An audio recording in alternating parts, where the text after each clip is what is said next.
ನಮಸ್ಕಾರ. ರಾಶಿ ಭವಿಷ್ಯಕ್ಕೆ ಹೋಗೋದಕ್ಕಿಂತ ಮುಂಚೆ ಕೆಲವು ವಿಚಾರಗಳ ಬಗ್ಗೆ ಮಾತಾಡೋಣ. ಮೊದಲನೇದಾಗಿ ಬಂದು ಆ ನಿಜವಾದ ಜ್ಯೋತಿಷಿ ಯಾರು ಅನ್ನೋದ್ರ ಬಗ್ಗೆ. ಯಾಕೆಂದ್ರೆ ಜ್ಯೋತಿಷ್ಯದ ಬಗ್ಗೆ ಜನ ತಿಳ್ಕೊಬೇಕಾಗತ್ತೆ. ಈಗ ನೀವೊಂದು ಡೇಟ್ ಆಫ್ ಬರ್ತ್ ಟೈಮ್ನ ಕೊಟ್ಟಾಗ ಒಂದೇ ಡೇಟ್ ಅಲ್ಲಿ ನೂರಾರು ಜನ, ಲಕ್ಷಾಂತರ ಜನ ಹುಟ್ಟಿರ್ತಾರೆ. ಒಂದೇ ರಾಶಿಯಲ್ಲಿ ಸಾವಿರಾರು ಜನ, ಲಕ್ಷಾಂತರ ಜನ ಹುಟ್ಟಿರ್ತಾರೆ. ನಿಮ್ಮ ವೈಯಕ್ತಿಕ ಜೀವನದಲ್ಲಿ ನಡೆಯೋ ಘಟನೆಗಳನ್ನ ತಿಳ್ಕೊಬೇಕು ಅಂದ್ರೆ ಆ ವ್ಯಕ್ತಿ ನಿಮ್ಮ ಲಗ್ನ ಯಾವ್ದಂತ ಫಸ್ಟ್ ತಿಳ್ಕೊಬೇಕು. ಲಗ್ನ ಎಲ್ಲಾದ್ರೂ ಪರ್ಫೆಕ್ಟ್ ಇರಲ್ಲ. ಯಾಕೆಂದ್ರೆ ನಾವು ಹುಟ್ಟಿರುವಂತ ಬರ್ತ್ ಟೈಮ್ ನ ಮಿಸ್ಟೇಕ್ ಆಗಿ ಬರ್ಕೊಂಡಿರ್ತಾರೆ ನಮ್ಮ ತಂದೆ ತಾಯಿಗಳು. ಹಾಗಾಗಿ ಆ ಲಗ್ನ ಯಾವ್ದಂತ ಫಸ್ಟ್ ಕಂಡುಹಿಡಿದು ನಿಮ್ಮ ಜೀವನದಲ್ಲಿ ಹಿಂದೆ ನಡೆದಿರೋ ಘಟನೆಗಳನ್ನ ಅದಕ್ಕೆ ಮ್ಯಾಚ್ ಮಾಡಿ ನೋಡ್ಬೇಕು. ಅವಾಗ ಆ ಲಗ್ನ ಯಾವ್ದಂತ ಗೊತ್ತಾಗುತ್ತೆ. ಆ ಲಗ್ನದಿಂದ ನಿಮ್ಮ ಭವಿಷ್ಯವನ್ನು ಕೂಡ ಆತ ಹೇಳ್ತಾರೆ ಅಂತ ಹೇಳ್ಬೋದು.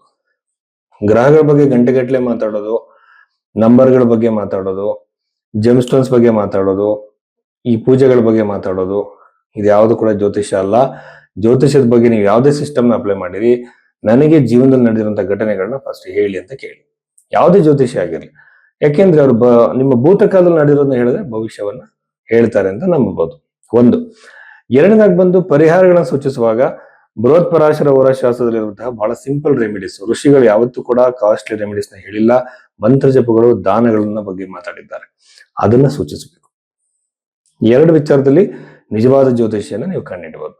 ಮೂರನೇ ವಿಚಾರ ಬಂದಾಗ ಡೇಟ್ ಆಫ್ ಬರ್ತ್ ಇಲ್ಲ ಸರ್ ನನ್ನ ಹತ್ರ ಅಂತ ಹೇಳ್ತಾರೆ ಕೆಲವರು. ಅದಕ್ಕೆ ನಷ್ಟ ಜಾತಕಂ ಅನ್ನೋ ಕಾನ್ಸೆಪ್ಟ್ ಇದೆ, ಅದನ್ನ ಅಪ್ಲೈ ಮಾಡಬಹುದು. ಹಾಗೇನೆ ಹಸ್ತ ಸಾಮುದ್ರಿಕ ಇರುವಂತ ರೇಖೆಗಳು, ಇದರಲ್ಲಿ ನಾಡಿ ಜ್ಯೋತಿಷ್ಯ, ಚೈನೀಸ್ ಪಾಮಿಸ್ಟ್ರಿ ಇದೆ, ವೆಸ್ಟರ್ನ್ ಪಾಮಿಸ್ಟ್ರಿ ಇದೆ. ಸೊ ಯಾವ್ದು ಬೇಕಾದ್ರೂ ಕೂಡ ಅಪ್ಲೈ ಮಾಡಿ ಕೆಲವು ಘಟನೆಗಳನ್ನ ಹೇಳಿ ನಿಮ್ಮ ವಿಚಾರವನ್ನ, ನಿಮ್ಮ ಭವಿಷ್ಯವನ್ನ, ಕೆಲವು ಲಿಮಿಟೇಷನ್ ಇದೆ ಹಸ್ತ ಸಾಮುದ್ರಿಕ, ಅದನ್ನ ಹೇಳ್ಬೋದು. ಇದು ಎರಡು ವಿಚಾರ. ಇನ್ನ ಕೆಲವರು ಹೇಳ್ತಿರ್ತಾರೆ ವಾಸ್ತು ಬಗ್ಗೆ ಇವತ್ತು ನಾನು ಹೇಳಲೇಬೇಕು. ಯಾಕೆಂದ್ರೆ ಒಂದೇ ಮನೆಯಲ್ಲಿ ಸಕ್ಸಸ್ಫುಲ್ ಆದವರು ಇರ್ತಾರೆ, ಫೇಲ್ಯೂರ್ ಆದವರು ಇರ್ತಾರೆ. ಒಂದು 2-3 ಕುಟುಂಬಗಳು ಜಾಯಿಂಟ್ ಆಗಿ ಒಂದು ಜಾಯಿಂಟ್ ಫ್ಯಾಮಿಲಿ ಅಂತ ಹೇಳ್ತೀವಲ್ಲ, ಹಾಗೂ ಒಟ್ಟು ಕುಟುಂಬದಲ್ಲಿ 3-4 ಫ್ಯಾಮಿಲಿ ಇರುತ್ತೆ. ಒಂದು ಫ್ಯಾಮಿಲಿ ಅಭಿವೃದ್ಧಿ ಹೊಂದುತ್ತೆ, ಒಂದು ಫ್ಯಾಮಿಲಿ ಚೆನ್ನಾಗಿರಲ್ಲ, ಒಂದು ಫ್ಯಾಮಿಲಿ ಸಂತೋಷವಾಗಿರುತ್ತೆ. ಸೊ ಒಂದೇ ಮನೇಲಿ ವಾಸ ಮಾಡ್ತಿರುವಂತ ವ್ಯಕ್ತಿಗಳು, ಒಂದೇ ವಾಸ್ತು ಇರುವಂತ ಮನೇಲಿ ವಾಸ ಮಾಡ್ತಿರುವಂತ ವ್ಯಕ್ತಿಗಳಿಗೆ ಅವ್ರ ಜೀವನ ಬೇರೆ ಬೇರೆ ರೀತಿಯಾಗಿರುತ್ತೆ.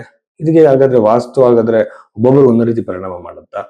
ಯಾವತ್ತೂ ಕೂಡ ತಿಳ್ಕೊಳ್ಳಿ, ವೈಯಕ್ತಿಕ ಜಾತಕ ಬಹಳ ಇಂಪಾರ್ಟೆಂಟ್ ಆಗುತ್ತೆ. ವೈಯಕ್ತಿಕ ಜಾತಕ ನಿಮ್ದೇನಿದೆ ಅದ್ರ ಪ್ರಕಾರ, ಆ ಕರ್ಮದ ಪ್ರಕಾರನೇ ಎಲ್ಲ ನಡೀತಿರುತ್ತೆ ಹೊರತು ವಾಸ್ತುವಿನಿಂದ ಮ್ಯಾಕ್ಸಿಮಮ್ ಬದಲಾವಣೆಗಳಾಗಲ್ಲ. ವಾಸ್ತು ಅನ್ನೋದು ಒಂದು ಯಂತ್ರದ ರೂಪದಲ್ಲಿ ಕೆಲಸ ಮಾಡುತ್ತೆ. ಅದು ದೊಡ್ಡ ಕಾನ್ಸೆಪ್ಟ್. ಅದ್ರ ಬಗ್ಗೆ ನಾವು ಯೋಚನೆ ಮಾಡೋಣ, ಡಿಸ್ಕಸ್ ಮಾಡೋಣ. ಇನ್ನೊಂದು ರೀಸೆಂಟ್ ಆಗಿ ಒಂದು ಆಡ್ ನೋಡಿದೆ, ಜ್ಯೋತಿಷ್ಯನ 2 ದಿನದಲ್ಲಿ ಕಲಿಬಹುದು ಅಂತೇಳಿ ತುಂಬಾ ಜನಗಳು ಜ್ಯೋತಿಷರುಗಳನ್ನ ಹುಟ್ಟು ಹಾಕ್ತಾ ಇದ್ದಾರೆ. 2 ದಿನದಲ್ಲಿ ಕಲಿಯೋಕೆ ಸಾಧ್ಯ ಇಲ್ಲ. ಏನಂತಂದ್ರೆ ಜ್ಯೋತಿಷ್ಯವನ್ನ ಕಲಿಯೋದಕ್ಕೂ ನಮ್ಮ ಜಾತಕದಲ್ಲಿ ಕೆಲವು ಕಾಂಬಿನೇಷನ್ಸ್ ಇರಬೇಕು. ಅಂದ್ರೆ ಎಲ್ರು ಜ್ಯೋತಿಷ್ಯವನ್ನ ಕಲಿಯೋಕ್ಕಾಗಲ್ಲ. ಈಗ ಒಬ್ಬ ಡಾಕ್ಟರ್ ಆಗಿರ್ಬೋದು, ಒಬ್ಬ ಇಂಜಿನಿಯರ್ ಆಗಿರ್ಬೋದು, ಒಬ್ಬ ಮ್ಯೂಸಿಷಿಯನ್ ಆಗಿರ್ಬೋದು, ಅವರಿಗೆ ಸಂಸ್ಕಾರಗಳಿರ್ಬೇಕಾಗತ್ತೆ. ಅಂದ್ರೆ ಆ ಒಂದು ನ್ಯಾಚುರಲ್ ಕಾಲಿಂಗ್ ಅಂತ ನಾವೇನ್ ಹೇಳ್ತೀವಿ, ಅದಿಲ್ಲ ಅಂದ್ರೆ ಕಲಿಯೋಕೆ ಸಾಧ್ಯ ಆಗಲ್ಲ. ಸೊ ಹಾಗಾಗಿ ಅದನ್ನು ಕೂಡ ನಂಬಿ ಮೋಸ ಹೋಗ್ಬೇಡಿ. ಸೊ ಇಷ್ಟೆಲ್ಲ ವಿಚಾರಗಳಿದೆ.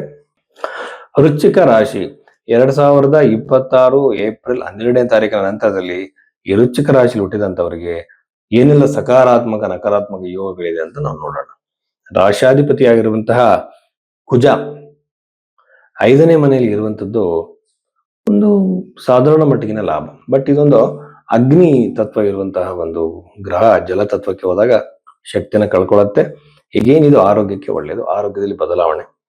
ಟೆಕ್ನಿಕಲ್ ಎಜುಕೇಶನ್ ನ ಫಾಲೋ ಮಾಡ್ತಿರೋರಿಗೆ ಇದು ಬಂದು ಖಂಡಿತವಾಗಲೂ ಸಹ ಒಳ್ಳೆಯದನ್ನ ಮಾಡುತ್ತೆ. ಸಂತಾನ ಪ್ರಾಪ್ತಿ ನಿಧಾನವಾಗ್ಬೋದು, ವಿಳಂಬ ಆಗ್ಬೋದು, ಏನೋ ಕಾರಣಾಂತರಗಳಿಂದ ವಿಳಂಬ ಆಗೋ ಸಾಧ್ಯತೆಗಳಿರುತ್ತೆ. ಹೊಸ ಕೋರ್ಸ್ ಎಜುಕೇಶನ್ ನ ಮಾಡ್ತಿರುವಂತವ್ರಿಗೆ ಬಹಳ ಒಳ್ಳೆಯದು, ಉತ್ತಮವಾಗಿರುವಂತ ಸ್ಕೋರ್ ಸಿಗತ್ತೆ. ಮಕ್ಕಳಿಂದ ಸಂತೋಷದ, ಆನಂದದ ಕೆಲವು ಸಮಾಚಾರಗಳನ್ನು ನೀವು ಕೇಳ್ತೀರ. ಸಪ್ತಮ ಭಾವಾಧಿಪತಿ ಷಷ್ಠದಲ್ಲಿ ಇರುವಂತದ್ದು ವಿವಾಹ ಹತ್ರಕ್ಕೆ ಬಂದು ಎಲ್ಲ ಕ್ಯಾನ್ಸಲ್ ಆಗ್ಬೋದು. ಮದುವೆಗಳಲ್ಲಿ ಡಿಲೇ, ಟೆನ್ಷನ್ಸ್ ಆಗ್ಬೋದು, ಒಳ್ಳೆ ಸಂಬಂಧ ಬರದೇ ಇರಬಹುದು. ಬಟ್ ಮದುವೆ ಕ್ಯಾನ್ಸಲ್ ಆಗತ್ತೆ ಅಂದ್ರೆ ಹಂಗ ಡೈರೆಕ್ಟ್ ಆಗಿ ನಾನು ಲಿಟ್ರರಿ ಮೀನಿಂಗ್ ತೊಗೊಳೋದು ಬೇಡ. ಜಾತಕದಲ್ಲಿ ತುಂಬಾ ಕೆಟ್ಟ ಟೈಮ್ ನಡೀತಿದೆ ಅನ್ಕೊಂಡ್ರೆ, ಟ್ರಾನ್ಸಿಟ್ ಅದು ಕನ್ಫರ್ಮ್ ಆದ್ರೆ ಇಟ್ ಇಸ್ ಕ್ಲಿಯರ್, ಸಮಸ್ಯೆ ಬಂದೇ ಬರುತ್ತೆ. ಬಟ್ ಅದನ್ನ ಇಂಟೆನ್ಸಿಟಿ ಕಮ್ಮಿ ಮಾಡ್ಕೋಬಹುದು. ಹೇಗೆ? ಮೆಂಟಲಿ ಪ್ರಿಪೇರ್ ಆಗ್ಬೋದು, ಸಮಸ್ಯೆ ಬಂದಾಗ ಫೇಸ್ ಮಾಡ್ಬೋದು.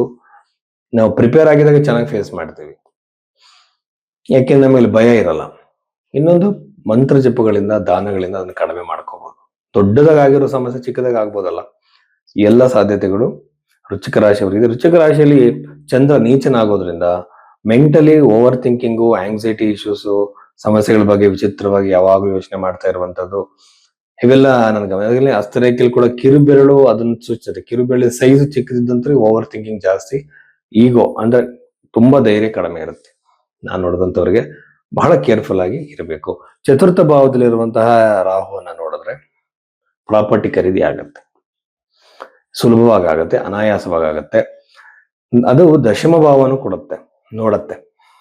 ಇದು ವೃತ್ತಿಯಲ್ಲಿ ದೊಡ್ಡ ಮಟ್ಟದ ಬದಲಾವಣೆ, ಬಟ್ ನೆಗೆಟಿವ್ ಆಗಿ ನಿಮಗೆ ನೆಗೆಟಿವ್ ಆಗಿ ನಿಮ್ಮ ಶತ್ರುಗಳು ನಿಮ್ಮ ಜಯಗಳಿಸಿ ಅವ್ರು ನಿಮ್ಮ ಪ್ಲೇಸ್ ಬದಲಾವಣೆ ಆಗೋ ತರ ನಿಮ್ಮನ್ನು ಮಾಡಬಹುದು. ಪ್ರಾಪರ್ಟಿ ರಿಲೇಟೆಡ್ ಕಿರಿಕಿರಿಗಳಾಗ್ಬೋದು. ತಗೊಂಡಿರುವಂತ ಪ್ರಾಪರ್ಟಿ ಅಥವಾ ವಸ್ತು ಅಥವಾ ಗ್ಯಾಡ್ಜೆಟ್ ಏನೇ ಆಗಿದ್ರು ಅದು ತಕ್ಕಂತೆ ಆ ಕ್ವಾಲಿಟಿ ಇರಲ್ಲ. ಮನೆ ತಗೊಂತೀರಾ, ಕ್ವಾಲಿಟಿ ಕಮ್ಮಿ ಇರುತ್ತೆ. ವೆಹಿಕಲ್ ತಗೊಳ್ತೀರಾ, ಏನಾದ್ರು ಇಶ್ಯೂಸ್ ಇರುತ್ತೆ. ಈ ತರ ಸಮಸ್ಯೆಗಳು ಉಲ್ಬಣಿಸಬಹುದು. ರಾಹುವಿನಿಂದ ಬಹಳ ಕೇರ್ಫುಲ್ ಆಗಿ ಇರಬೇಕಾಗತ್ತೆ.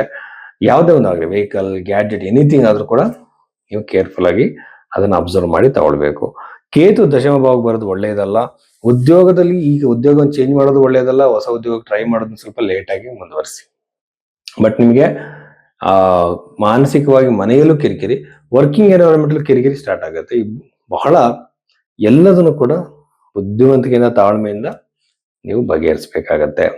ಸೊ ವಿವಾಹಕ್ಕೆ ಸಂಬಂಧಪಟ್ಟಂತೆ ಅಷ್ಟು ಚೆನ್ನಾಗಿಲ್ಲ. ಕರಿಯರ್ ಅಲ್ಲೂ ಕೂಡ ಅಷ್ಟು ಚೆನ್ನಾಗಿಲ್ಲ.